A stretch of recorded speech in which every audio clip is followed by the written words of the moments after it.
ታላቅ የምስራች ከሜሪት ፕሮፐርቲስ ለንግድ ሱቅ ፈላጊዎች በሙሉ እርሶ ይነግዱ እንጂ ትርፋማ የሚሆኑባቸውን አለያም ቢያከራዩአቸው አዋጭ የሆኑ የንግድ ሱቆችን በመሃል ተክለ ሃይማኖት ለሽያጭ ማቅረባችንን ስንገልጽ በታላቅ ደስታ ነው። ሜሪትስ ፕሮፐርቲ ከሰፊ ካሬ አማራጭ ጋር ከ14 ካሬ እስከ 40 ካሬ የንግድ ሱቆችን ከ3.8 ሚሊዮን ብር አጠቃላይ ክፍያ ጀምሮ እንዲሁም ቀድሞ ለሚመጡ ውስን ደንበኞች በ3 ወር ጊዜ ውስጥ የሚረከባቸውን ስራ ማላመጃ የንግድ ሱቆችን ከነጻ ስጦታ ጋር ይዘንሎት ቀርበናል። እንዲሁም የመኖሪያ አፓርትመንቶችን ለምትፈልጉ ውድ ደንበኞቻችን ሜሪትስ ፕሮፐርቲ አራዳ ፓርክ ፊት ለፊት ከባለ 1 እስከ ባለ 3 መኝታ አፓርትመንቶችን ከ30% ታላቅ ቅናሽ ጋር ይዘንሎት ቀርበናል። ታዲያ ይህ የማይደገም ዕድል ሳያመልጦ ከታች ባለው ስልክ ይደውሉ። ታላቅ የምስራች 3900 ኪንግ ስትሪት አሌክዛንድሪያ ቨርጂኒያ 22302 በርካታ ኢትዮጵያን በተገኙበት ይመረቃል። እርሱም ተገኝተው በሚቀርቡት ውይይቶችና ምልከታዎች እንዲሳተፉ በክብር ተጋብዘዋል። መጽሐፉ አማዞን ላይ የሚገኝ ሲሆን በቅርቡ ዲኤምቪ በሚገኙ የኢትዮጵያ ሱቆች ውስጥ ይሰራጫል። ለበለጠ መረጃ በ571 277 7262 ይደውሉ።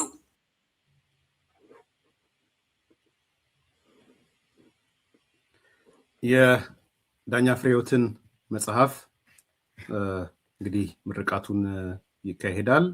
ነገ ነው ቀኑን ተጠቅሷል እና ኤኒዌይስ ከዛ በኋላም ቃለ መጠይቅ እናደርገዋለን። መጽሐፉ በጣም አሪፍ መጽሐፍ ነው። ማንበብ ለምትፈልጉ ሰዎች ከልቤ ነው የምነግራችሁ። በኢትዮጵያ ፖለቲካ ውስጥ አጨቃጫቂ የሆኑትን የህገ መንግስት አጀንዳዎች፣ የአዲስ አበባ አጀንዳ፣ የህገ መንግስት መሻሻል አጀንዳ፣ የፌዴሬሽን ምክር ቤት ስልጣንና ኃላፊነት፣ የመሬት ጥያቄ ህገ መንግስታዊ መሆን አለበት ወይ የለበትም፣ ኢትዮጵያ ፕሬዚደንሻል ነው የሚሻላት ወይስ ፓርላመንታል ነው የሚሻላት፣ የህገ መንግስቱ ፕሪያምብል መቀየር አለበት መቀየር የለበትም ወይ ወዘተ የሚሉ በቃ ጎላ ምናልባት እሱ ያላነሳቸው ነገሮች አሉ ብዬ አላምንም። በኢትዮጵያ ፖለቲካ ውስጥ በኢትዮጵያ ህግ ውስጥ አነታራኪ አጨቃጫቂ አሁንም ድረስ የሚያደርጉ ነገሮችን አንስቷል፣ ከልቡ አንስቷል። ኤንድ ዳኛ ፍሬህይወት ደግሞ በጣም ዲግኒቲ ክብር ያለው ሰው ነው። ይሄን ደጋግሜ ተናግሬያለሁ እና ኢትስ ኖት አባውት የፖለቲካ የትጋ ቆመ የትጋ አልቆመም አይደለም። አሁን ለኢትዮጵያ የሚበጃት ምንድነው የሚለው ነው ወሳኝ። ስለዚህ እኔ በተቃራኒም ያላችሁ በምንም ያላችሁ የዳኛ ፍሬህይወትን መጽሐፍ አንብቡት። ከምርቃቱ በኋላ የሚሰራጭባቸውን ቦታዎች በተለይ ውጭ ሀገር ዲያስፖራ ላላችሁ ሊስቱን እጠይቀዋለሁ ወይም የሱሴልስ ማኖችን ለማግኘት ሞክራለሁ። እዚህ ቦታ ታገኙታላችሁ መጽሐፉን እንላለን። የራሴን ግለሰባዊ ግምገማ አቀርባለሁ እና ይሄ ነው የሚያሻግረን። ከልቤ ነው የምላችሁ፣ የሚያሻግረን እንዲህ አይነት ነገር ነው። ከዚህ ውጪ የሚያሻግረን ነገር የለም። በሐሳብ ነው የምንሻገረው። ይሄን ከልቤ መናገር ፈልጋለሁ። አብራችሁ ተሳተፉ። ታንኪዩ በሉት። ያለፋል። ስራ እየሰራህ ምን እያልክ ያለፋል። መጽሐፍ ያለፋል። ስለዚህ እናመሰግናለን ዳኛ ፍሬህይወት።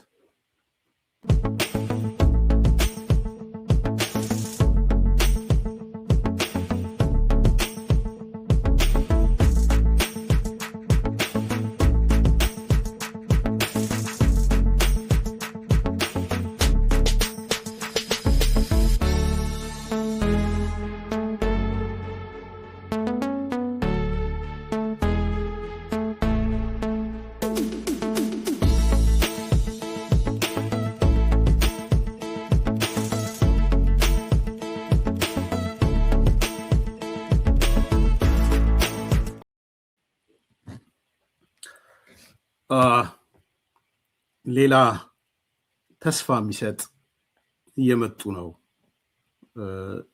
የሚል ርዕስ መስጠት የምፈልገው ፕሮግራም ነው። አሁንም አቀርብላችሁ እየመጡ ነው የሚል እነማን ነው እየመጡ ያሉት? ወጣቶቹ ነው እየመጡ ያሉት።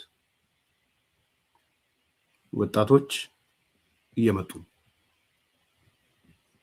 ወደ ሐሳብ እየመጡ ነው። ዛሬ እንደ አንድ ሮል ሞዴል የወሰድኩትን ሰው አቀርብላችኋለሁ። ባለፈው ኪሪያን አቅርቢያት ነበር እንደ ሮል ሞዴል የወሩ የአዲስ ኮምፓስ ብዬ። አሁን ደግሞ ሌላም ከኦሮሞ ሳይድ ደግሞ ኦሮሞ ነኝ የሚል ኦነግ ውስጥ የነበረ መጀመሪያ ኦህዴድ የነበረ ማለት ከጅምሩ በነገራችን ላይ ከለውጡ ከ84 83 ጀምሮ የነበረ ኪነ ጥበብ ውስጥ የነበረ የቢፍቱ ኦሮሚያ ይመስለኛል እኔ እዛ ያለው የሱ አስተባባሪ አስተዋዋቂም የነበረ ከዛ በኋላ ደግሞ ስርዓቱ ተበላሽቷል ብሎ ሲያስብ በወጣትነት እድሜው አስመራ የሄደ ኦነግን የተቀላቀለ በኦነግ ውስጥ እስከ አመራር ደረጃ ደርሶ የሄደ ለውጡ ሲመጣ ደግሞ ለውጡን ተቀብሎ የመጣ ወጣት ነው። እየመጡ ነው፣ እነሱ ናቸው የሚመጡት። እየመጡ ነው ያልኩት እሱ ነው። እየመጡ ነው የሚለው ግጥም ወይም ዘፈን የሚገባቸው ልጆች ማለት ነው። እነ ኪሪያ እነ በእውቀቱ ማን ነው አሁን ኢዜማም ያለው ልጅ የአባቱ ስም ነው በእውቀቱ አይደል? አስታውሱኝ፣ ወዳጄ ነው። ወጣቶች እየመጡ ነው። ስለዚህ ይሄንን እንደ አንድ ዛሬ እንደ ሮል ሞዴል የማየው ሰው ነው። አቶ ወጣትም ነው ወይም እንትን ነው፣ ባሬንቱ ገዳ ይባላል። ባሬንቱ የሰጣቸው አስተያየቶች አሉ፣ ለማምጣት ሞክራለሁ፣ ግን ለኔ እውቅና ለመስጠት ነው ዛሬ። የመጋዘን ቁልፍ ያዥ የሚልና የተደበቀው ጥያቄ የሚል ማለት ነው። ርዕሱን የሰጠሁት ለዛ ነው። አንዱ ዓለም ነው፣ ቅድም አንዱ ዓለም ነው፣ ሶሪ አንዱ ዓለም ይቅርታ፣ እየመጡ ነው እና አንዱ ዓለም በጣም በጣም አሪፍ ሰው ነው። አንዱ ዓለም አዲስ አበባዎች ምረጡት። በዚህ አጋጣሚ አንዱ ዓለም ምረጡ። እኔም ካምፔን አድርግልሃለሁ። ዛሬ ካምፔን ሲያደርግ ነበር አንዱ ዓለም። ያው ካምፔን አድርግልሃለሁ፣ ምረጡት አንዱ ዓለም። አቶ ባሬንቱ ገዳ ብዙ ቦታ ሚዲያዎች ላይ ማይቸዋለሁ። አዎ፣ ግን የሰጣቸው ሀሳቦች ኢምፖርታንት ስለሆኑ ሁሉም ሳይድ ማየት ስላለብን ነው። ባይዘው እነ ኬሪያን ከትግራይ ማህበረሰብ ከአማራው ማህበረሰብ ረዳት ፕሮፌሰር ባለፈው አቅርቤላችኋለሁ። የወጣቶች ማህበር ሊቀመንበር የነበረውን አቅርቤላችኋለሁ። ዛሬ ደግሞ ከኦሮሞ ኮሚኒቲ ኦነግ ውስጥ የነበረ ኦህዴድ ውስጥ የነበረ ጥሎ የሄደ በለውጡ ተመልሶ የመጣ እነዚህን ሰዎች ነው እና አንድ 3 ነጥቦች ላይ የእሱን ቪዲዮ አቀርብላችኋለሁ። አንደኛ ስለ ምርጫው የምርጫውን ድባብ ያነሳበት ነው። አንድ በደንብ እንግዲህ አስተውሉ። እንደው መንደርደሪያ የምሰጣችሁ አንድ በብሔረሰብ ፖለቲካ ውስጥ በብሔርተኝነት ፖለቲካ ውስጥ ያደገ ሰው ያውም ከኦህዴድ ተሻግሮ ኦነግ ውስጥ የገባ ሰው የነበረ ዛሬ በዚህ ደረጃ የብሔር ፖለቲካን ሪያላይዝ ሲያደርግ ምን ማለት ነው የሚለውንም እንድታዩት ስለፈለግኩ ነው። መጀመሪያ ስለ ምርጫው የሰጠውን አስተያየት እንመልከት። አሁን ደግሞ ያለው ነገር ስቲል አልለየም። ሰው በአይዲዮሎጂ ኦር በብሔር ላይ የተመሰረተ ፓርቲ የትኛውን መከተል እንዳለበት ራሳቸው ፓርቲውን የሚመሩት ሰዎች ራሳቸው ዝም ብለን እንደው ገጻቸውን ገለጥ ስታረግ ወይ በእምነት ወይ በብሔር የተደራጁ ናቸው። በዚህ አኳኋን የተደራጀን ፓርቲ የአይዲዮሎጂ ሽፋን ሰጥተ ህብረተሰቡን ማንቀሳቀስ ማነቃነቅ አትችልም። በአንድም በሌላም ምክንያት እከሌ ለከሌ ትሬት ነው ተብሎ ስለሚታሰብ እኔ ኦሮሞ ከሆንኩ አንተ ደግሞ ወይ ጉራጌ ወይ ትግሬ ወይ ወላይታ ከሆንክ ወይ እኔ ወላይታ ወይ አኛዋ ኑዌር ሆኜ አንተ ሌላ ፓርቲ አቋቁመ የሌላ በትሬት መልክ እንዲታይ ይሄ ከኋላ ይመጣል አይደል? የ27 እንትን እሱ ነገር ስላለ ስቲል ይሄ ዳመናው የብሔረሰብ ዳመና የእምነት ዳመና አልገፈፈም ከኛ ፖለቲካ ላይ ማለት ነው።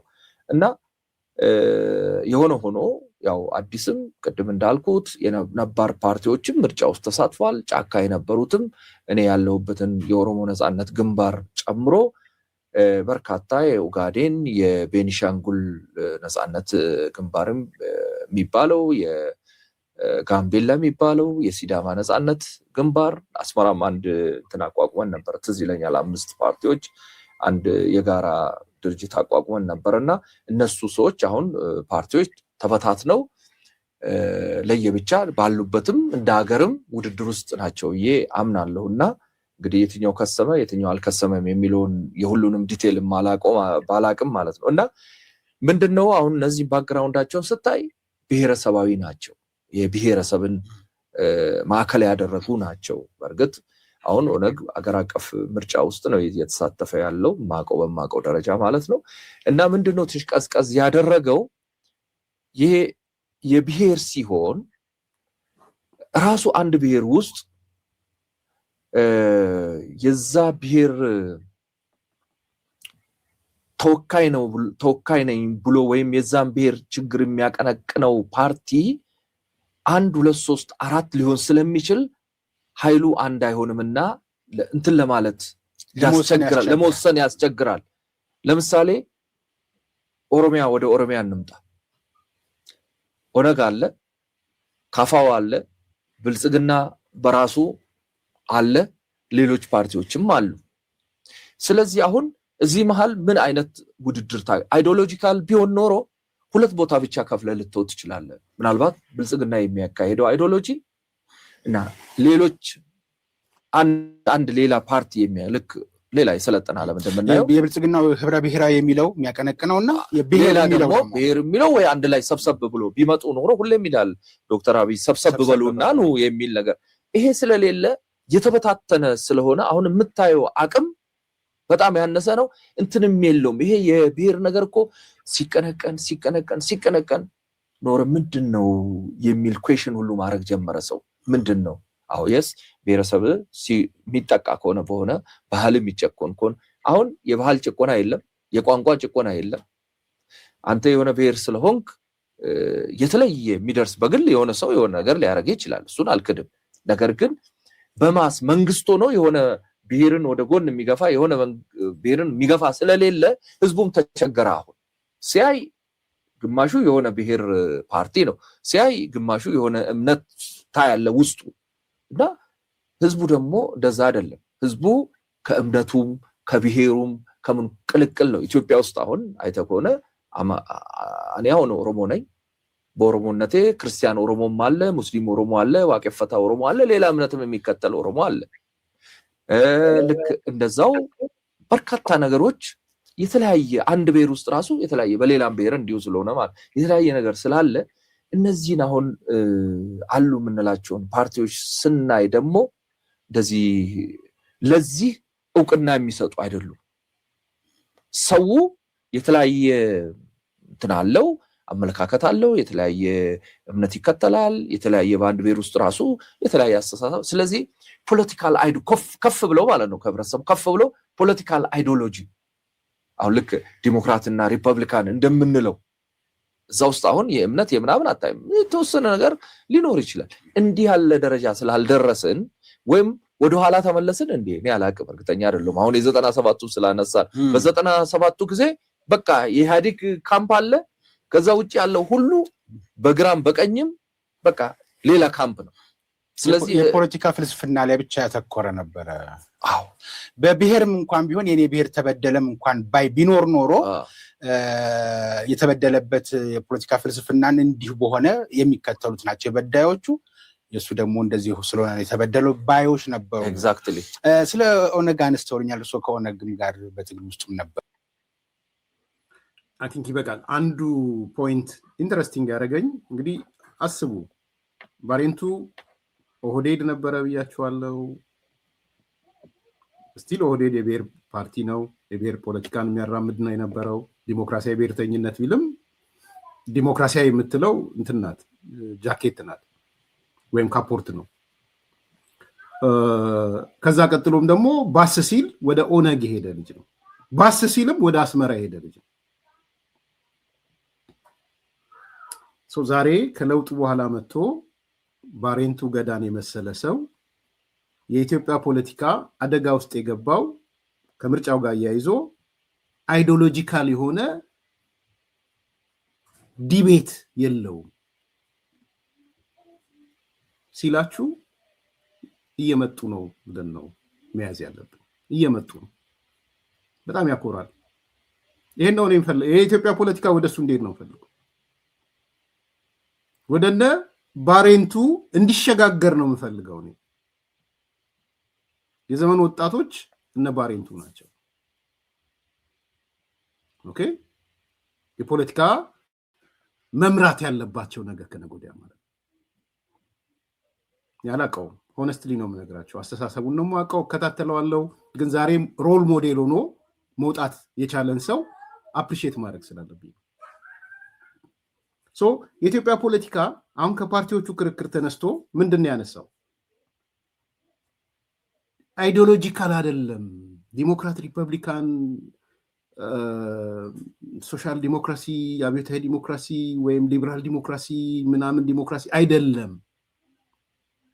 ሄደና የሁለት ነገሮች ነው አለ። ወይ ብሔር ነው ወይ ሃይማኖት ነው አለ።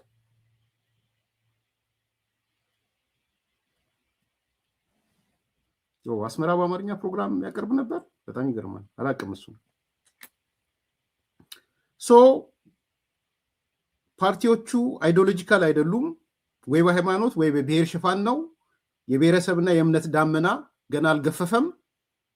እኔ ያለውበት ኦነግ አሁንም በምርጫ ይሳተፋል ጥሏል። ጥሩ ነው።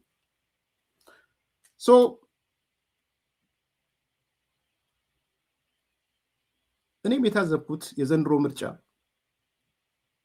3-4 ሌላ ጊዜ በደንብ እንገመግመዋለን። ክርክሩ የሆነ ደረጃ ሲደርስ ሲያልቅ ወይም የሆነ ደረጃ ሲደርስ የኔ ትዝብት ተመሳሳይ የባሬንቱ ትዝብት ነው። የኔ ትዝብት በአንድ በኩል የብሔር ፖለቲካውና አገራዊ ፖለቲካው ፍልሚያ የገጠሙበት ምርጫ ነው ይሄ ምርጫ።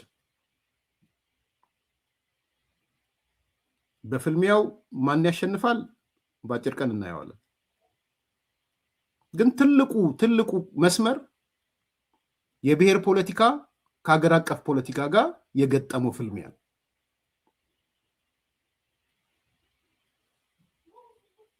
የኢትዮጵያ ፖለቲካ መሰረታዊ ነገር አሁን እሱ ነው። በብሔር ፖለቲካና በሀገር አቀፍ ፖለቲካ መካከል ያለ የጦርነት አውድማ ነው። ማን ያሸንፋል ገና ነው እሱ።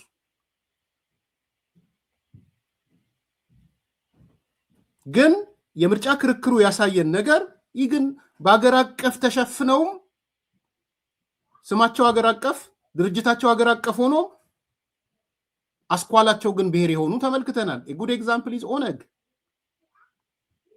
በሀገር ደረጃ ነው የሚወዳደረው ኦነግ። ደስ ብሎኛል። ባለፈው ነግሬያቸዋለሁ። በሀገር ደረጃ ሲወዳደር ግን የኦነግ አስኳል በኦሮሞ ብሔርተኝነት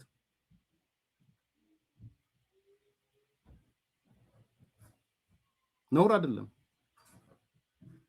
ግን ፍልሚያውን ነው እየነገርኳቸው ያለሁት። አሁን ያለው ፍልሚያ አሁን ያለው የሐሳብ ትግል በብሔርተኝነትና በአገራዊ ብሔርተኝነት መካከል የሚካሄድ ፍልሚያ ነው። አንዱ በደንብ ማስመር ያለባችሁ እሱ ነው።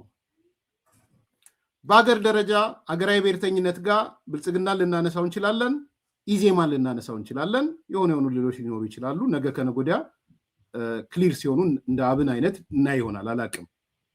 አይ ቲንክ ትራንስፎርም ያደርጋሉ ብዬ ስለማስብ ነው። በሌላ በኩል ደግሞ ኢሃፓን በሉ የሆነ ነገር በሉ ምን እነሱ ምናቸው ማይታ አንዳንዱ ምንም የማይታወቅ ስለሆነ እነሱ መተንተን አልችልም። ግን የብሔር ፖለቲካ ኮራቸው ይሆናል። ፍልሚያው የጦርነት አውድማው የሀገር ፖለቲካ እናራምዳለን፣ ህብረ ብሔራዊ የምንበል ወይም ህብረ ባህላዊ ኢዜማ ቨርሰስ ብልጽግና ኦር ደግሞ የብሔር ፖለቲካ እናራምዳለን በሚሉት መካከል ያለ ፍትጊያ ነው። ወረድ ስንል ደግሞ በብሔር ፖለቲካና በአውራጃዊነትም አለው። እሱ ለጊዜው እንተወው። እሱ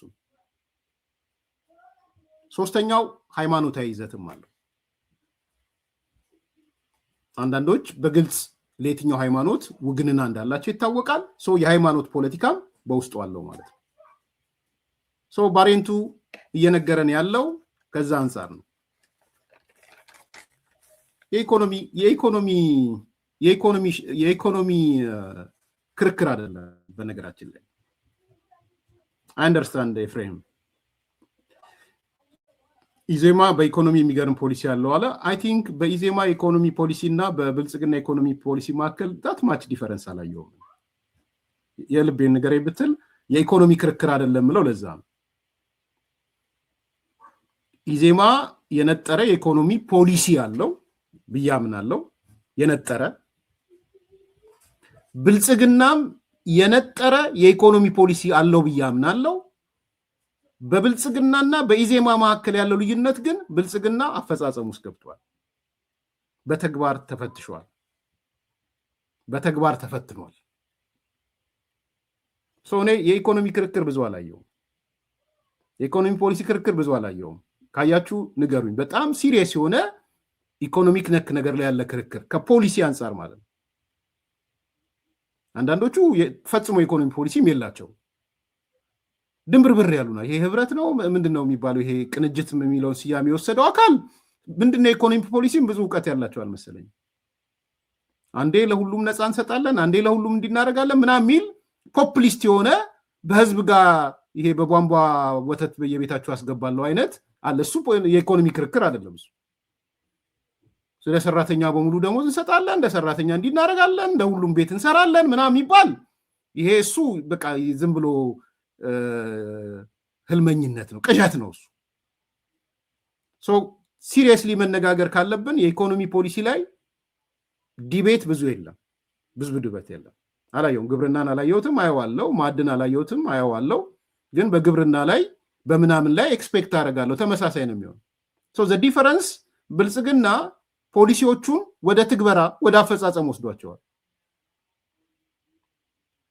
የአፈጻጸም የተሻለ ውጤት አስመዝግቦለታል። ከኢኮኖሚ አንጻር ሁሉንም ነው ያስገነዳው ብልጽግና። እኔ ለብልጽግና ምረጡ እያልኩ አይደለም፣ አቋሜን ሲደርስ እገልጻለሁ። ኢኮኖሚ ፖሊሲ ላይ ግን አይ ቲንክ የሚደርሱበት አይመስለኝም። ብልጽግና እንዳልኩት ኢዜማ ቴዎሬቲካሊ ፖሊሲ ያለው የማስፈጸም አቅም አለው ብዬ ግን አላምንም። ምናልባት የኢዜማ የብልጽግናን ጉልበት ካልወሰደ በስተቀር ወይም ደግሞ ፔኔትሬት እያደረገ በብልጽግና መንግስት ውስጥ የእሱ ፖሊሲ እንዲገባለት እያደረገ ካላረገ በስተቀር ብቻውን ቆሞ የማስፈጸም አቅም የለውም ኢዜማ ኢኮኖሚክ ፖሊሲዎቹን። እና አንዳንዴ እንትን ባይሉ ይሄ ባይወራረፉ ደስ የሚለኝ እንደ ምክር ሀሳብ ኢዜማዎችም የእኛን ፖሊሲ ሰርቃችኋል፣ ብልጽግናዎችም የእናንተን ፖሊሲ አልሰረቅንም ብንወስድ ምን አለበት ምናምን እሱ ክርክር ውስጥ ባትገቡ በጣም ደስ ይለኛል። ኢዜማዎችና ብልጽግናዎች ባይዘው ይቅር፣ እሱ ኋላ ቀር ነው። ምንም የክሬዲት ጉዳይ አይደለም። እሱ ምንም ፕሮፌሰር ብርሃኑን ወስደህ ብልጽግና እያሰራኸው ፕሮፌሰር ብርሃኑ የብልጽግናና የብልጽግናን ብቻ ፈጽምልኝ ብትለው እሺ የሚል አይመስለኝም። ኦኬ፣ ብልጽግና ደግሞ ፕሮፌሰር ብርሃኑን አምጥተህ አይ የብልጽግናና የብልጽግናን ብቻ ነው የምትፈጽመው ከዛ ውጭ አትፈጽምም ብትለው ደግሞ ፕሮፌሰር ብርሃኑ ይሻላል። ደሴም ስቶሪ ፕሮፌሰር ብርሃኑ ደግሞ መጥቶ አይ እኔ የብልጽግናን ብቻ ነው የምፈጽመው የኔን ነው ቢል ትክክል አይደለም። እንደዚህ አይነት ጭቅጭቅ ውስጥ አቁሙ ፕሊስ። እነ ፕሮፌሰር ብርሃኑ አቁሙ ያለ ነገራቸው። ማን ነው ዶክተር እዮ ያ ታካራ ይጠቅማል ብዬም ስለማላስብ ሄልዚ የሆነውን ግንኙነታችሁንም ያሻክራል። this is not the time to take credit now። ኢትዮጵያ ያለችበት ሁኔታ ብልጽግና ክሬዲት ይውሰድ ኢዜማ ክሬዲት ይውሰድ ምናምን አይደለም። በቃ ሀገሪቷ ትለወጥ። ከተለወጠች በኋላ መደበኛ ፖለቲካ ሲጀመር እንነጋገራለን። አሁን መሰረታዊ ጉዳይ ላይ ያለው ተጋግዛችሁ አገሪቷን የምታሻግሩበት። ስለዚህ አንዳንድ ክርክሮች ላይ ትንሽ እንዴ ነገ ብልጽግና ሙሉ አመራር ሲመጣ ለምንድን ነው ኢዜማን ማሳትፈው 5 ዓመት እየጠበቀ ከኔ ሰርቀውኝ ነው ከኔ ወስደው ነው ሚል ከሆነ ለምንድነው ማሳትፈው ቢላችሁ ምንድነው የሚሆነው? ትረስትን ያሳጣል። ትረስት የሚያሳጣ ላይ አትሰማሩ። አቶ ግርማን ኢዜማ ሲልክ የአዲስ አበባ መስተዳድር ወይዘሮ አዳነች ስትቀበለው ከልቡ ይሰራል ብላ ነው የሰጠችው። ኤንድ ከልቡ ነው እየሰራ ያለው። አዳነች እድል ሰጥተዋለች፣ እሱ ደግሞ ከልቡ ሰርቷል። እዚህ ጋር ያለው ሚቹዋል ትረስት ነው ያለው። ነገ መጥቶ አቶ ግርማ የኔን እኮ ነው የወሰዳችሁት ምናምን ቢል ደስ አይልም። because he get an opportunity to implement his interest. ኦፖርቹኒቲ የሰጠውም ይመሰገናል፣ ይዞ የመጣውን ነገር ማስፈጸሙ ይመሰገናል። in the long run ጤናማ ያልሆነ ግንኙነት እንዳይኖር መጠንቀቅ አለባችሁ። ነገ እኔ የምፈልገው ብልጽግና መንግስት ከሆነ ኢኳሊ ፓርላማ ላይ እንዳሳተፋችሁ ስራ አስፈጻሚው ላይ እንዳሳተፋችሁ ከክልል ከፌደራል ጀምሮ እስከ ወረዳ ማለት ነው። ያ ደግሞ ሄልዚ የሆነ ትረስት ያስፈልጋል። the same story ለአብንም ለሌላውም ማለት ነው። እዚህ ጋር ግን መተ ክርክር ላይ ሲሆን ፐብሊክ የሚያየው ላይ ከኔ ወስደህ ነው የኔን የወሰዳችሁት የምናምን የሚል ክርክሮች ትረስትን በጣም ይሸረሽራሉ። ይሄ ማንሳት ነው የምፈልገው። እኔ ጭንቀቴ ሀገሬ ናት ማለት ማንነቴ ነው፣ ሌላ አይደለም። የኢኮኖሚ ክርክር ብዙ አላየውም። አትክልተኛው የደሴቱ ነዋሪ የእሳ አትክልተኛ ነው፣ የደሴቱም ነዋሪ ነው። ያንን ድል የሰጠው ግን ከንቲባዋ ናት። ኔጋቲቭ ነገር ሲናገር ሰምቼ አይደለም ባይዘው። እድል ሰጪና እድሉን ተጠቃሚ መካከል መተማመን እንዲኖር ለጥቂት ሰዓታት የሚካሄዱ ክርክሮች ላይ አታካራ መግባት አያስፈልግም። ይሄ ደግሞ ፓርቲ ላይ በጣም ከባድ ነው። ልንገራችሁ፣ ቶፕ ሊደርሺፑ ኮሚትድ ሆኖ ይሰጣችሁና ወደ ታች ሲወር ካድሬው ይነጫነጫል። ስለምናውቀው ነው። ምንድነው የምታወሩት? እኛ እዚህ ስንት ነገር እንጨቃጨቃለን፣ እናንተ እዚህ ዜማን አምጥታችሁ ስልጣን ሰጣችሁ፣ አብንን ስልጣን ሰጣችሁ። ራሱን አስበው ነው ግን ያን የሚናገረው ካድሬው። ቻሌንጁ ቀላል እንዳይመስላችሁ። ምናምን ሚስጥር እየወጣ ነው። ዝም ብሎ ብድግ ብሎ ይመጣና እንዴ ምን እኛ ካቢኔው እንዴት ይታመናል? በካቢኔ የምንነጋገረው ነገር እኮ ሚስጥር እየወጣ ነው። ራሱን ለጠበቃ ያደርጋል። ይህ እውነት ስለሆነ ነው የምነግራችሁ። እኔ ነግራችኋለሁ። ኮሚኒኬሽን ጽሕፈት ቤት ካቢኔ አለን። ካቢኔ ስንል ሚኒ ካቢኔ ማለት ነው። የዳይሬክተሮቶቼ የኔ ካቢኔ ናቸው። አቶ በረከት ብዙ አይኖርም፣ የኔ ካቢኔዎች ናቸው 8ቱ። ካቢኔ ነው ማያቸው። ቢያንስ በሳምንት አንድ ቀን እንገናኛለን። ዘን የኔን አማካሪዎች ምናምን ይዣቸው እመጣለሁ ስብሰባው ላይ። አይወዷቸውም አንዳንዶቹ፣ ከዚህ በፊት ስለነገርኳችሁ። ከዛ እዚህ ማውራት አልፈልግም፣ እዚህ ማውራው ነገር ከአዳራሽ ውጭ ሊወጣ ይችላል ምናምን ብሎ ይናገራል። አንዱ ሊያሸማቅቅ፣ አዱሽ የሚባል ያሸማቅቃል።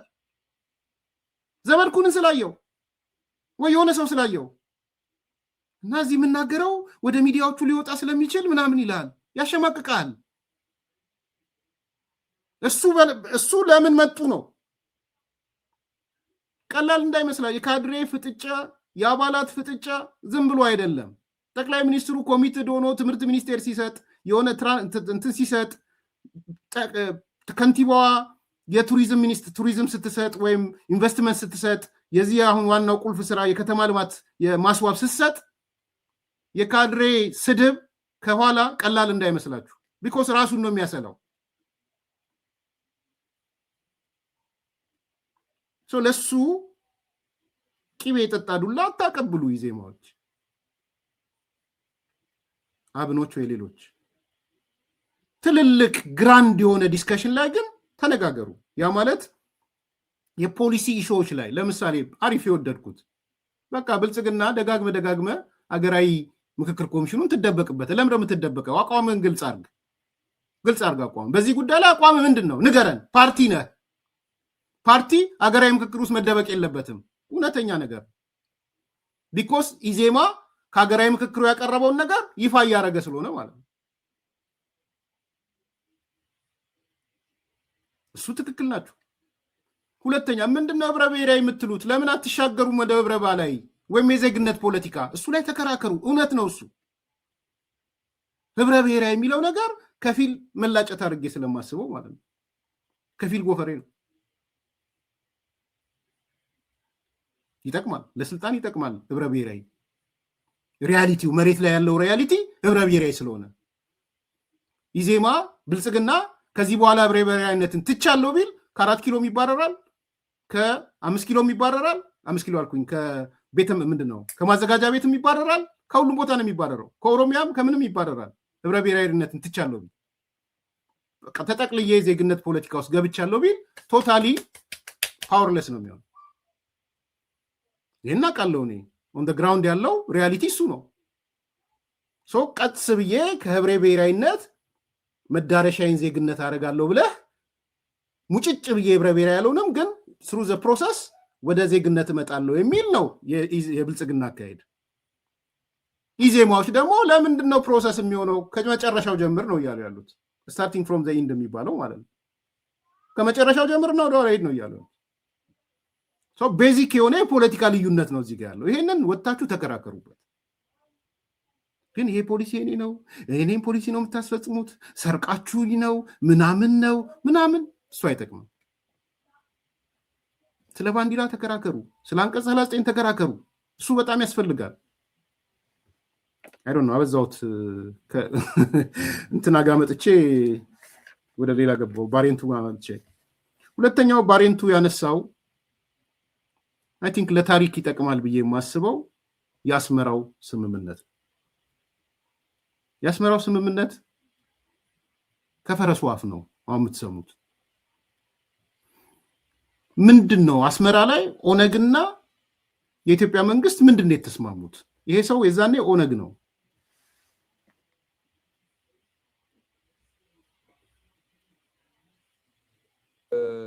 በእውነቱ በዛን ዕለት እኔ ከአስመራ ወደ 400 ምናምን ኪሎ ሜትር ወደ ከሰላ አካባቢ ወይም ተሰኔ የሚባል አካባቢ ነበርኩና እዛ ቦታ ላይ አልተሳተፍኩም። ነገር ግን ወዳጆቼ፣ የስራ ባልደረቦቼ፣ ሚዲያ ላይ የሚሰሩ ሌሎች ታጋዮችም እዛ ቦታ ላይ ነበሩ እና እንደ ማንኛውም የድርጅቱ አባል በወቅቱ ወርድ ባይ ወርድ እዛ ላይ የተደረገውን የተነገረውን የተነጋገሩትን የመስማት እድል አጋጥሞኛል። የአስመራ ስምምነት የሚባል የቃል እንጂ የጽሁፍ ስምምነት የለም። ኖቶች ተይዘው ሊሆን ይችላል። ኖት ይያዛል፣ ሊከናወኑ የሚገቡ ነገሮች አዎ፣ እንጂ እንደዚህ ሰነድ ቁጭ ብሎ አንድ በአንድ አንቀጽ በአንቀጽ ቁጥር በቁጥር ተጠቅሶ እከሌ እንዲህ ያረጋል እንዲህ ካረገ እንዲሆናል እከሌ እንዲህ ያረጋል እንዲህ ካረገ እንዲሆናል የሚል ነገር ከሁለቱም ወገን ተጽፎ ተሰንዶ ስምምነት የተደረገ ነገር የለም። ተደረገ የሚባለው ስምምነት ካለም ማለት ነው በሰላማዊ መንገድ ከዚህ በኋላ አሳዳጅና ተሳዳጅ የለም። በሰላማዊ መንገድ እንደ ማንኛውም ፓርቲ ኦነግም ሌሎችም ገብተው በምርጫ ተወዳድረው ሐሳባቸውን አሁን የምትታገሉለትን ሐሳብ ወይ የምትታገሉለትን ዓላማ በሰላማዊ መንገድ ግብ ማድረስ ትችላላችሁ። ኖ ሞር አሳዳጅ፣ ኖ ሞር ተሰዳጅ። ከዚህ በኋላ እንደዛ የሚባል ነገር የለም። ለሁላችንም አገራችን ነው። ኦነግን እንደ ጠላት የሚያይ አገር ውስጥ ያለን የመንግስት ፓርቲ ወይም የመንግስት ስራ ላይ ያሉትን ደግሞ እንደ መሲህ የሚያይ የፖለቲካ አካሄድ ከዚህ በኋላ የለም ተብሏል። በቃ ሌሎችም ገብተው ስለነበረ ለምሳሌ ግንቦት ሰባት አርበኞች እዛው ከኛ ጋር የነበሩ ናቸው መጡ። ሌሎች አገራት የነበሩትን ሲዳማንም ብንወስድ የኡጋዴን ነፃነትም ግንባር፣ ሌሎችም የቤኒሻንጉሉም የጋምቤላውም እኔ እንኳን እዛ ትጥቅ ትግል ላይ የነበሩትን ማቃቸው ወደ 5 ድርጅቶች ገቡ። ኦነግም እንደዛው ገባ። የተለየ ስምምነት አለ ከተባለ ደግሞ ኮፒው ለህዝብ ይሰራጭ አላለም ሰነድ ከያዝክ እኮ ሰነዱን ለህዝብ ይሄን እዚህ ላይ ፈርሟል ዶክተር ወርቅነህ ገበየሁ እዚህ ጋር ፈርሟል ዶክተር ለማ መገርሳ እንዲፈርሟል ተብሎ ይታይ ከሆነ ግን አቶ ዳውድ እንዲ ፈርሟል ነከሌ እዛ ነበሩት ፈርሟል ተብሎ ይታይ አሁን ፊርማ መኖር አለ መኖር አይደለም በመሰረተ ሐሳብ ደረጃ አሁን ተፈረመ አልተፈረመ አይደለም የኦሮሞ ነጻነት ግንባር ወደ ሀገር መተናል ገብተናል ታጣቂዎችም በተለያየ ጦላይን ጨምሮ በተለያየ ቦታ ስልጠና ወስዶ ሰላማዊ መንገድ ፖሊስ የሚሆነው ፖሊስ ሌላ በራስ ይኖራል የሚልም ነሞ በራሱ እንዲኖር ተስማምቶ ያ ነገር ተካሂዷል በመሃል ረፍሻዎች ተነሱ የተወሰኑ ልጆች ወደ ጫካ ተመለሱ የተወሰነው ደግሞ ፖሊስ ምንም ገብቶ ስራ መስራት ጀመረ እንግዲህ ብዙ ሰው የሚሳሳተውና እዚህ ሚዲያ ላይም ገልጬ እንደሆነ አላቅም ለምሳሌ ኩምሳ ድርባ ወይ መሮ ከዚህ የሄደ የሚመስላቸው አሉ ገብቶ ከዚህ የሚሄደ እሱ 8 ወር 6 ወር ቀደም ብሎ ነው አሁን ያለበት ምዕራብ ኦሮሚያ ኤግዛክት አሁን እዛ ውስጥ ነው አይደለም እንደተጠበቀ ሆኖ ማለት ነው በዛ በኩል ነበር ወደሚባለው አካባቢ የተወሰኑ ታጣቂዎችን ይዞ የገባው ኦኬ ያቺ ግርግር በመሃል ጋባለች አለ ሽግግሯ ወቅት ወይም ትራንዚሽናል መንግስት ግርግር በነበረ ጊዜ ህዋቶችም ሌሎች የኢትዮጵያ ጠላቶችም በዛም በዚህም እርዳታ አድርጎ ነገሮች እየሰፉ መጡ ቀደም ብሎ ደግሞ ምናልባትም ከኢህአዲግም ወደዚህ ስለተመጣ ወደ አሁን ብልጽግና ስለተመጣ እነዚህ ሰዎች ያው ኢህአዲግ ናቸው የሚልም የተሳሳተ ግምት ሰው ድንጋይ አይደለም ይቀየራል አይደለም እንዴ እናንተ ትላንት ጥፋት ሰርተን ልንሆን እንችላለን ዛሬ ልንታረም እንችላለን ስለዚህ እንደዛ አለ ስለሚባል ወጣቱም የተወሰነ ወጣት ወደዛ ሄደ በፕሮፓጋንዳም በምንም ከውጪም ከሀገር ውስጥም ጠላትም ወዳጅም በሚያደርገው ማለት ነው ሶ በዛው ቀጠለ ልል ነው የሱ ግጭት ወይም ያስመራው ውይይት አይመለከተውም ነበር አልተገኘም እዛ ላይ ማለት ነው እዛ ነበር ነገር ግን እዛ የሄደውና የተላከው በራሱ አይደለም በኦሮሞ ነጻነት ግንባር ነው በአቶ ዳውድ ዕውቅና ነው በሌሎች አመራሮች ዕውቅና ነው የሄደው እንጂ በራሱ አልሄደም ስለዚህ እንግዲህ እዚህ ከገባም በኋላ እና አቶ ዳውድ አትመሩኝም አላቃችሁም ብሎ ቀጥሏል እውነት እንደሚለው አያቃቸውም አብሮ አይደሉም እሱን እንቶ እንደዚህ በደፈናው እንቶ እና አቶ ዳውድስ አላቀውም አናቃቸውም በቃ ከሱ ጋር እየሰራን አይደለም ብለው ካሉ ሰየው እንኳን አሉ ጥሩ ነው የምርጫው ውስጥ የተሳተፉ ነው ይሄንኑ አጠናክሮ እንዲቀጥሉ ነው እኔ እንደ አንድ ፖለቲካ ሰው ሚዲያ ሰው እምለው ነገር ግን I think this is ይሄ ደረቅ እውነት ነው ከፈረስ ዋፍ የሚሰማ ደረቅ እውነት ነው አንደኛ የአስመራው ስምምነት የሚባለው የቃል እንጂ የጽሁፍ ስምምነት አልነበረም ዝም ብሎ አስመራ ስምምነት የሚባለው የቃል ስምምነት በቃል ነው የተነጋገሩት ሁለተኛ ይሄ የቃል ስምምነትም የተለየ ነገር ሳይሆን ያስቀመጠው ግቡ ወደ ሀገራችሁ ከዚህ በኋላ ተሳዳጅና አሳዳጅ ፖለቲካ የለም ኖ ሞር ብሎታል እንደው ኖ ሞር አሳዳጅ ኖ ሞር ተሳዳጅ ሁለት ሶስተኛ ስትገቡ ደግሞ በህግ ትመዘገቡና ስልጣን ከሆነ ፍላጎታችሁ አላማችሁን ታራምዱና በስልጣን በምርጫ እንደማንኛውም አካል በምርጫ ዲዲአር የሚሰራለትም ካምፕ ከገባ በኋላ ጦላይ ነው የገቡት እንደተባለው መንግስት ስራ የሚፈልገው ታጣቂነት የሚፈልገው ጸጥታ ኃይል የሚገባው የግል ቢዝነስ የሚፈልገው ወዘተ ወዘተ መደበኛ ፖለቲካ ከሆነ ግን ኦነግ ከተመዘገበ ታጣቂ ሊይዝ አይችልም የትኛውም ከህዋት ውጪ ታጣቂ ያለው የለም አጼ በጉልበቱ ስለሆነ ነው ህዋትን ታጣቂ በእጁ ያዘው ያለቀለት አይዲዮሎጂካሊ ዜሮ ስለሆነ ስለሞተበት አይዲዮሎጂው ታጣቂ ላይ ተንጠለጠለው ለዛ ነው ቲፒኤልኤፍ ከህዋት ከቲፒኤልኤፍ ህገወጥ ነው እንደሱም ሆኖ ሞኖፖሊ ኦፍ ቫዮለንሱ ነው ፌደራል ላይ አት ፌደራል ሌቭል መከላከያ ነው ያለው። ሌላ መከላከያ ሊኖር አይችልም። ፓርቲዎች ደግሞ በህግም የጸጥታ ኃይል አይኖራቸውም። ስለዚህ ጸጥታ ኃይላቸው ዲዲአር ይሰራለታል። ፖለቲካው የሚያራምዱ ፖለቲካ ይራመዳል። ይሄ ነው የሆነው። ጃልማሮ ራሱ በኦነግ ፍቃደኝነት ነው ሄደው አሁን አንድ ላይ ሆኑ አይሆኑ አላቅም ብሏል። መረጃ ግን ጃልማሮና አዲስ አበባ ያለው ኦነግ ብዙ ልዩነት የላቸውም። በአስተሳሰብም በአመለካከትም ልዩነት የላቸውም። አምኖት ሹር እነ ኦቦ ዳውድ ጫካ ያለውን ኃይል የሚያወግዙት አይመስለኝም። የትግል ስልቱ ላይ አያወግዙትም። በይፋ ወጥተው አያወግዙ። እኔ ጸጥታ ሰላም በሰላማዊ መንገድ እሱ የራሱ ጉዳይ ነው የሚሉት እንጂ በይፋ ወጥተው እናወግዛለን ሲሉ አትሰሟቸው። የሀሳብ አንድነት አለ። ፕሮባብሊ ከጀርባ ንግግር አለ ብዬ አምናለሁ። እኔ ኤርሚያስ ነው የማምነው። አንተ አዲስ አበባ ላይ በሰላማዊ መንገድ በል፣ እኔ ጫካ ገብቼ እበጠብጣለሁ፣ የሆነ ቀን እንገናኛለን የሚል ድብቅ ስምምነት አለ ብዬ አምናለሁ። እኔ ኤርሚያስ ነው የማምነው። ግን መንግስት ይመን አይመን አላቅም። ባሬንቱ ገዳ ይመን አይመን አላቅም። በጥያቄ ምልክት ነው ያስቀመጠው። እሰየው አንድ ካልሆኑ እሰየው ብሎ ጥያቄ ምልክት ጭሮብን ሄደው ባሬንቱ። እኔ ግን ጥያቄ ምልክት ጭሬ መሄድ አልፈልግም። እምነቴን እናገራለሁ። በኦቦ ዳውድና በጃልማሮ መካከል ልዩነት አለ ብዬ አላምንም። የግብ ልዩነት የለም። የትግል ስልቱም ምናልባት ሆን ብለው ዲዛይን ያደረጉት ነው ብዬ ነው የማምነው። አንተ በሰላማዊ መንገድ ሂድ፣ እኔ በትጥቅ ትግል ሄዳለሁ፣ የሆነ ቀን የጋራ ግብ ላይ እንገናኛለን የሚል ነው የሚመስለኝ።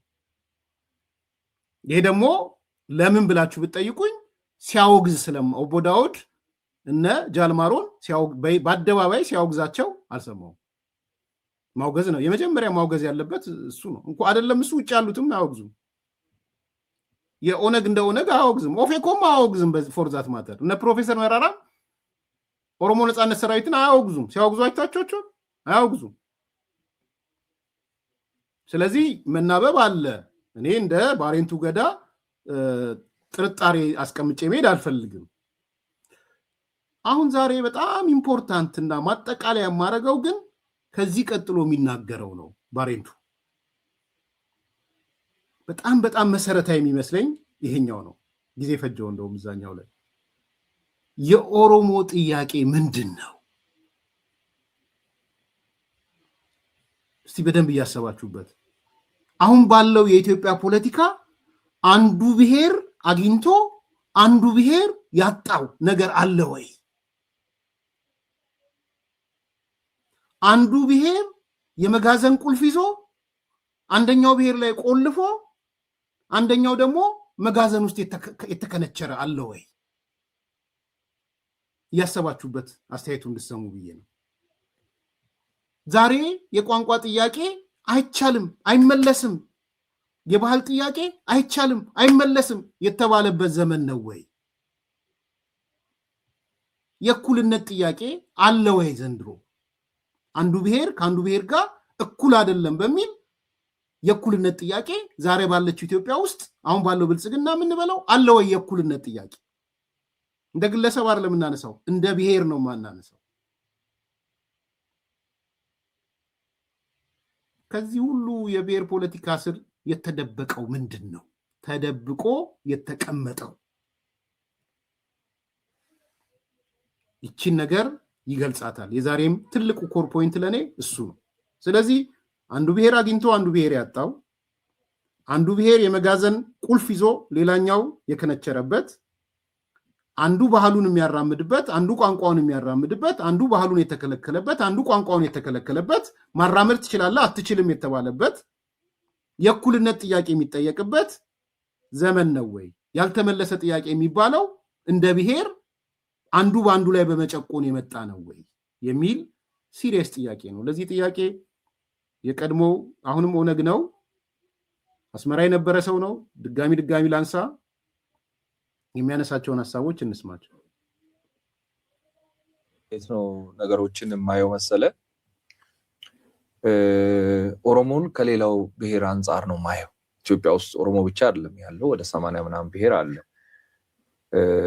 ከዛ አንጻር ሌላው ብሔር እየተጠቀመ ወይም እያገኘ ኦሮሞ ያጣው ምንድን ነው?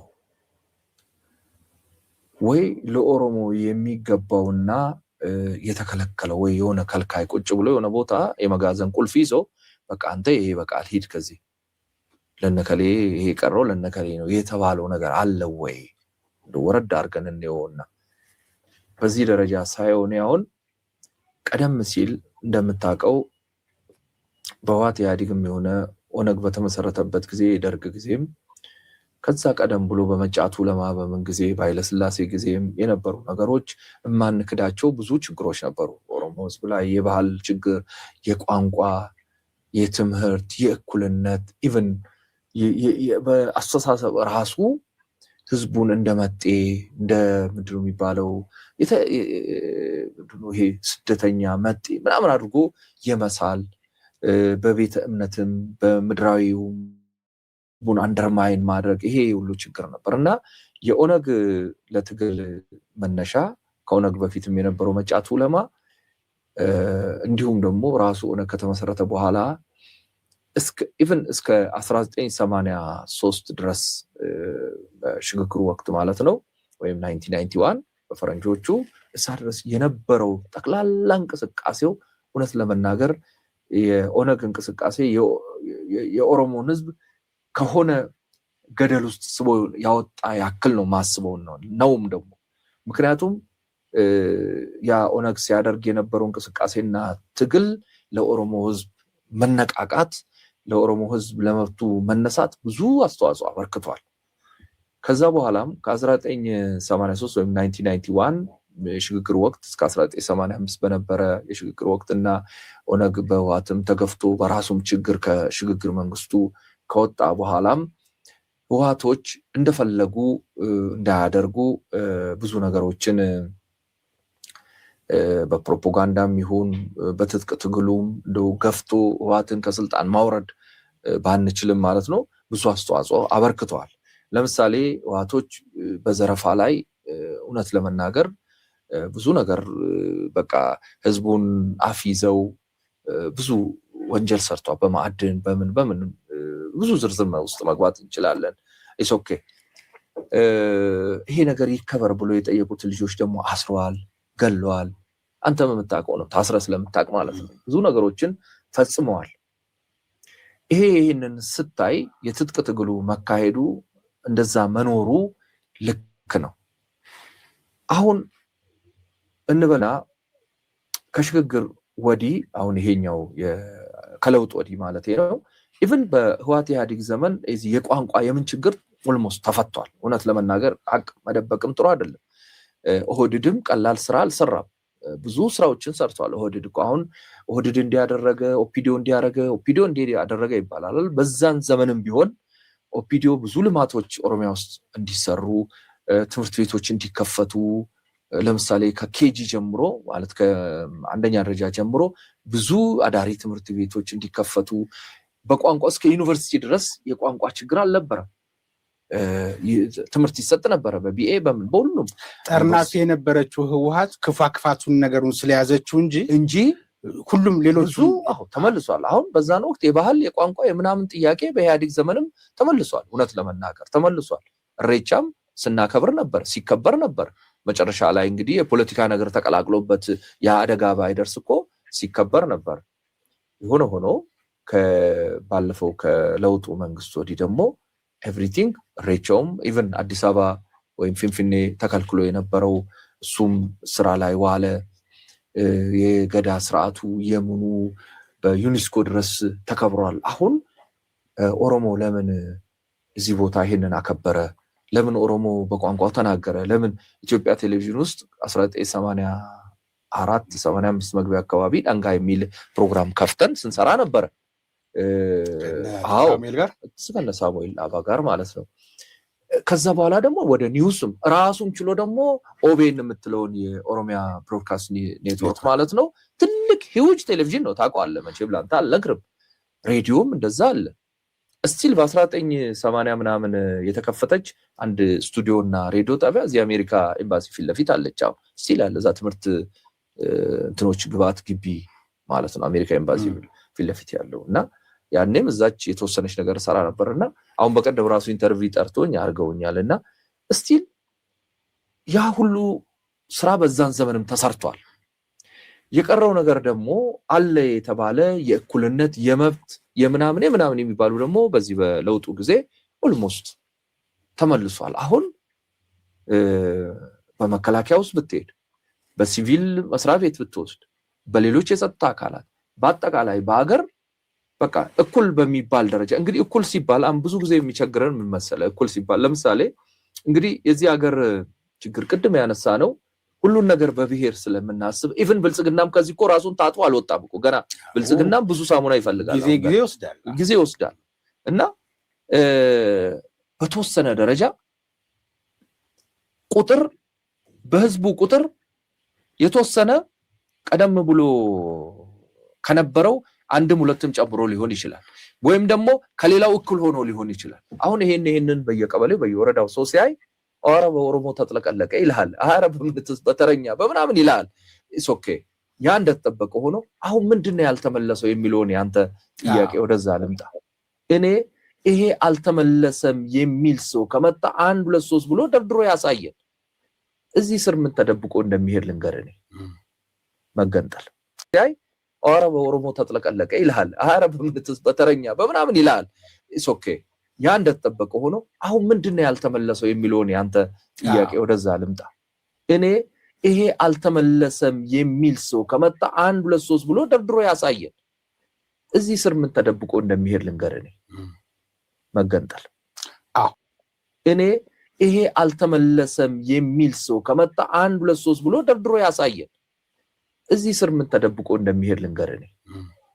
መገንጠል ሰው ከመጣ 1 2 3 ብሎ ደብድሮ ያሳየን። እዚህ ስር ምን ተደብቆ እንደሚሄድ ልንገርህ። መገንጠል በጣም ኢንተረስቲንግ ነው። ባይዘው ባሬንቱ በጣም ነው የምናመሰግነው እንደ ኬሪያ ሁሉ ማለት ነው። አውጡና ባሬንቱን ቻሌንጅ አድርጉት። የኦነግ ሰው የነበረ ሰው ነው፣ ኦዴድ የነበረ ነው ማለት የተናገረው መድገም አልፈልግም። በጣም ግልጽ አድርጎ ሙሉን እንድትሰሙ ስለፈለኩ ነው በመሃል ገብቼ አስተያየት ያልሰጠሁት። ግን በጥያቄ መልከት ድጋሚ ላነሳው ፈልጋለሁ።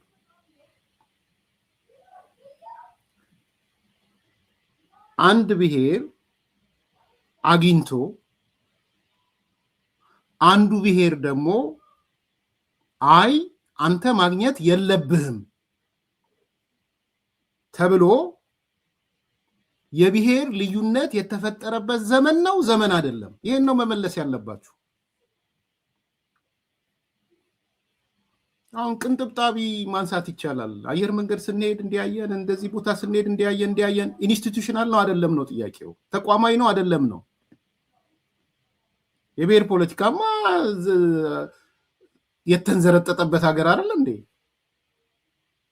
ግን አሁን መመለስ ያለብን አንዱ ብሔር የመጋዘን ቁልፍ ይዞ ቆይ ለዚህኛው ብሔርማ ልክፈትለት፣ ለዚህኛው ብሔርማ ልዝጋበት የሚል የመጋዘን ቁልፍ የያዘ አካል አለ ወይ? ብሔር አለ ወይ?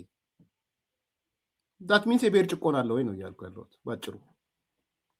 ዘመኑ ወይ በግልጽ ውጡና አዎ የብሔር ጭቆና አለ ብላችሁ ሀሳብ ስጡ።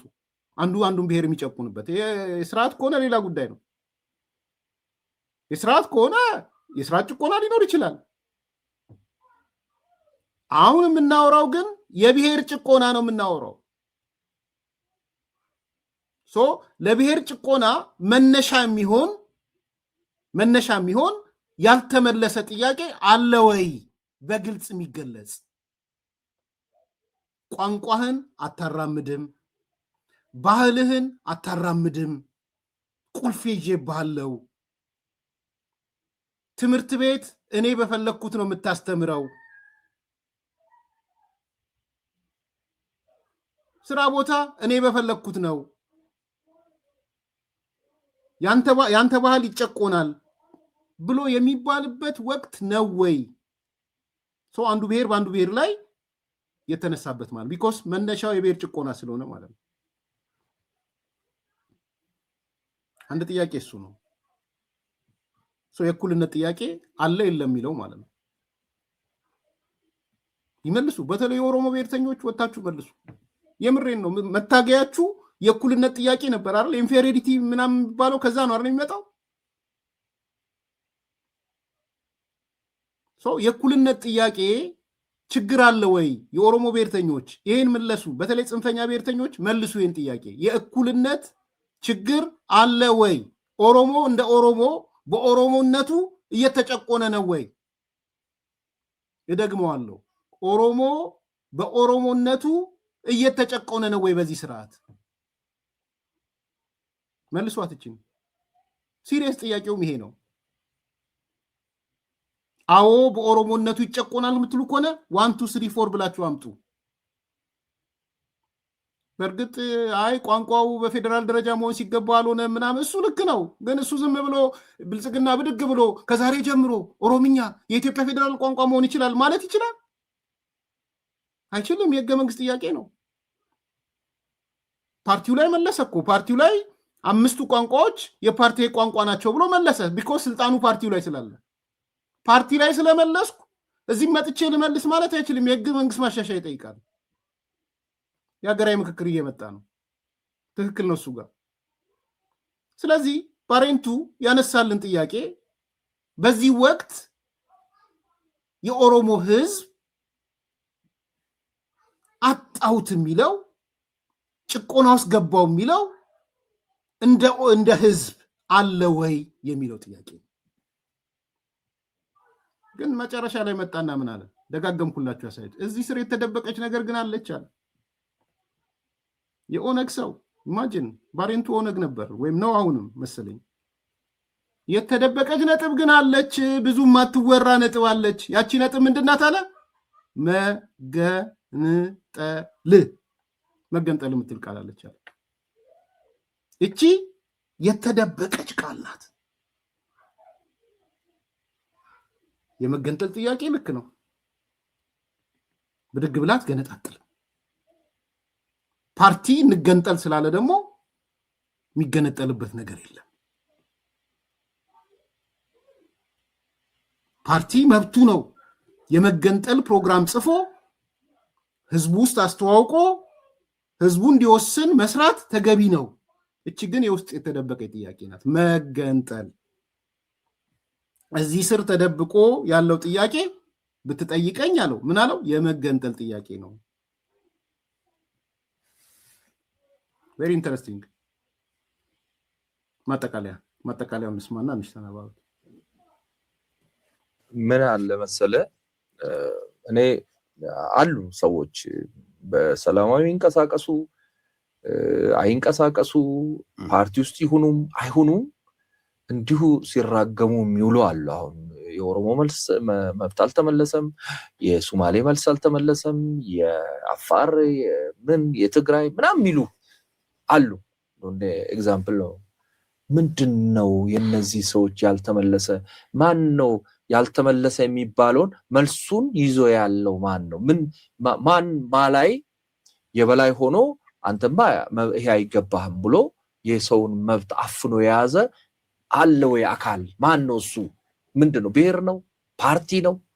መንግስት ነው?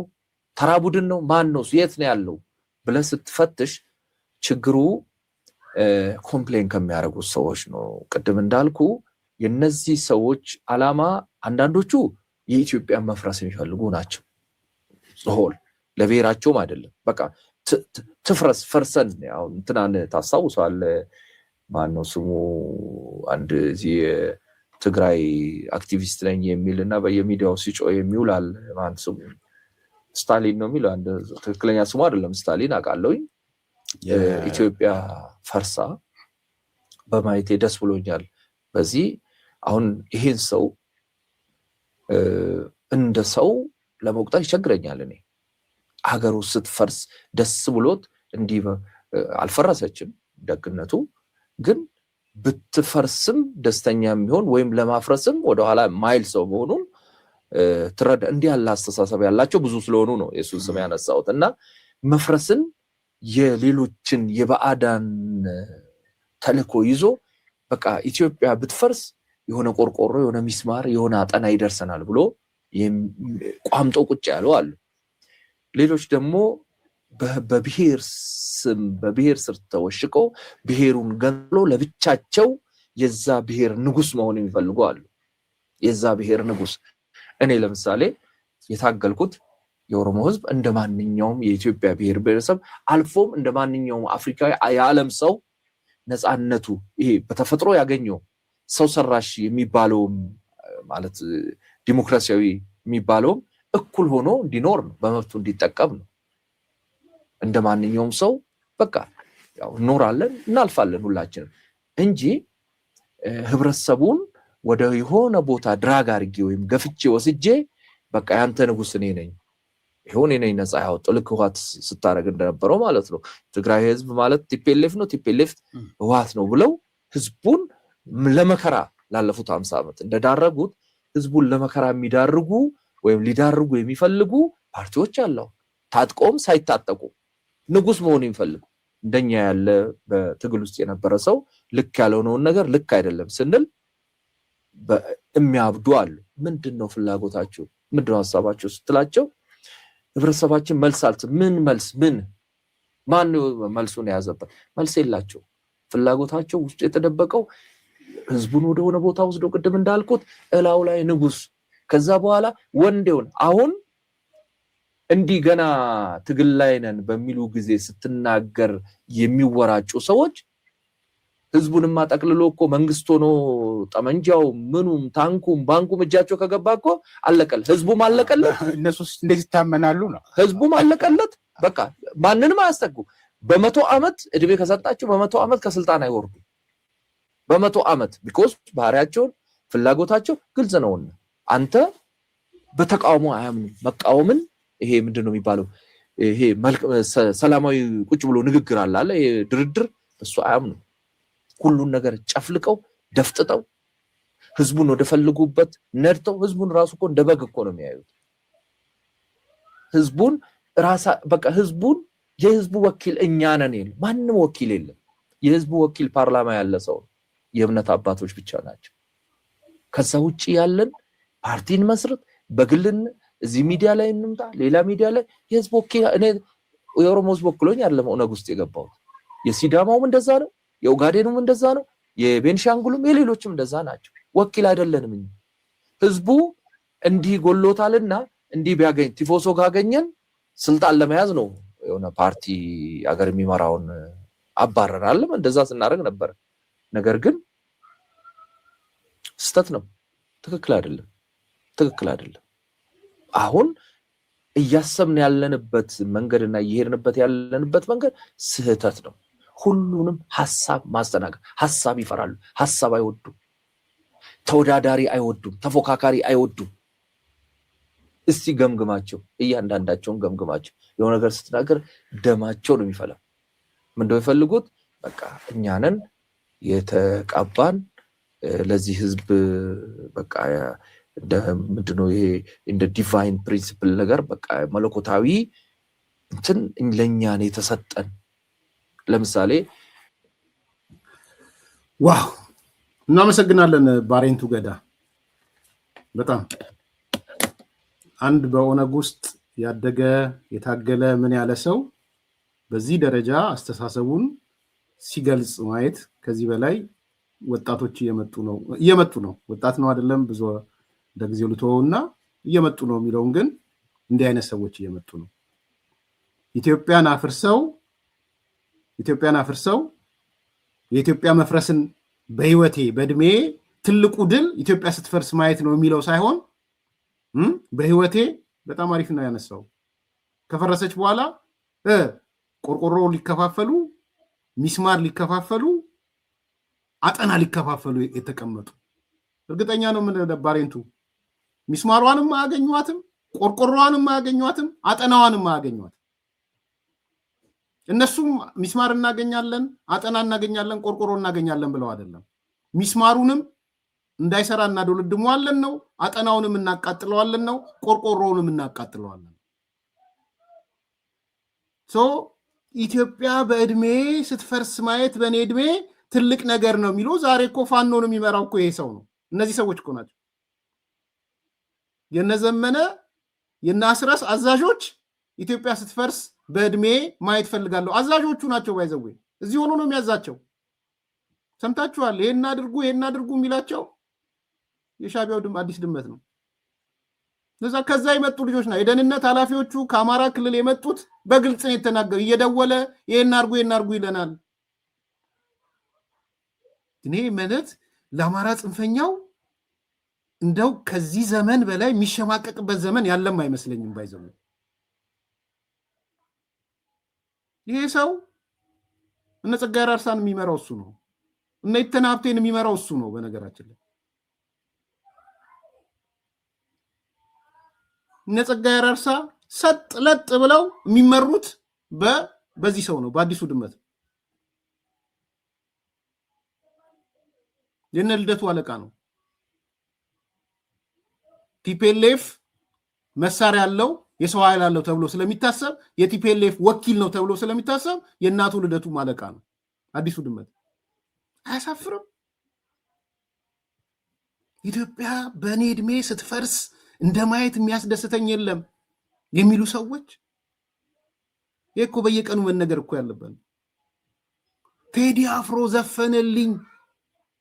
እኔ ስንት የተወቀጥኩበትን ነገር ኢትዮጵያ ፈርሳለች ስል ዛሬ ቴዲ አፍሮ ፈርሳለች ሲል ቴዲ አፍሮ ጋር ተሰበሰቡ። እኔ እኮ ነኝ ቀድሜ ያልኩት እያለ የሚጨፍር ሰው ቴዲ ነገርንህ ሌላ አይደለም። የኔ ነገርንህ ሌላ አልነገርንህም። ቴዎድሮስ ካሳሁን የነገርንህ እየጨፈሩ ያሉት በአንተ ዘፈን ይሄው ምስክርነት ሰጠ ኢትዮጵያ ፈርሳለች የሚለውን እኛ በዘመናችን ስንፈርስ ማየት ያሉ ናቸው ያልን። ለዛ ነው፣ ሌላ አይደለም። እንደዛ ነው ያንተ ሐሳብ፣ እንደሱ አይደለም። አንተ ነው የምትመልሰው። አሉላም እንዴ እኔ ከስንት ዓመት በፊት ኢትዮጵያ ፈርሳለች ብዬ ስናገር የተሰደብኩት ብሎ እኮ ቪዲዮ ነው ያወጣው አሉላ ሰለሞን። ተመለስኩ፣ ይቅርታ።